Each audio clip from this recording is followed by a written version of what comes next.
Phone వాడటం అనేది తప్పు కాదు. కానీ మీతో పాటు మీ పిల్లలు ఉన్నప్పుడు ఫోన్ వాడుతున్నారు. పిల్లలు ఎటెళ్తున్నారు, ఎవరితో మాట్లాడుతున్నారు అనేది చూసుకోకపోవడం మీ తప్పే అంటున్నాను. సో, ఆవిడ లిఫ్ట్ దిగుతూ ఆ పిల్లవాడిని చూసుకోకుండా ఫోన్ పట్టుకొని వెళ్ళిపోతుంది. చిన్న పిల్లలకి ఏం తెలుసు? ఎక్కడ చేతి పెట్టాలి, ఎక్కడ చేయి పెట్టకూడదు వాళ్ళకేమన్నా తెలుస్తుందా? అక్కడ చూడండి ఆ బాబు జస్ట్ లిఫ్ట్ దగ్గర ఇలా హ్యాండ్ పెట్టాడు. జస్ట్ ఆ డోర్‌తో పాటుగా లిఫ్ట్‌లోకి హ్యాండ్ వెళ్ళిపోయింది. ఇలాంటివి జరుగుతున్నాయన్నప్పుడు అసలు మీ పిల్లలు పక్కనున్నారన్నప్పుడు కనీసం టేక్ కేర్ తీసుకోవట్లేదు అనంటే, వాళ్ళకేదన్నా జరిగితే లైఫ్ లాంగ్ మీరే బాధపడాలి. నా వల్లే మా అబ్బాయికి ఇలా జరిగింది అని.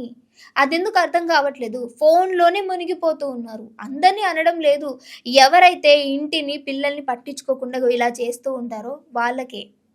సో, దయచేసి పిల్లల్ని జాగ్రత్తగా చూసుకోండి. లేదు అంటే ఇలాంటి ప్రమాదాలు జరుగుతూ ఉంటాయి. మీ ఇళ్లలో ఎవరైనా బాగా పిల్లల్ని వదిలేసి ఫోను వాడుతూ ఉన్నట్లయితే వాళ్ళకి వీడిని అర్జెంట్‌గా షేర్ చేయండి.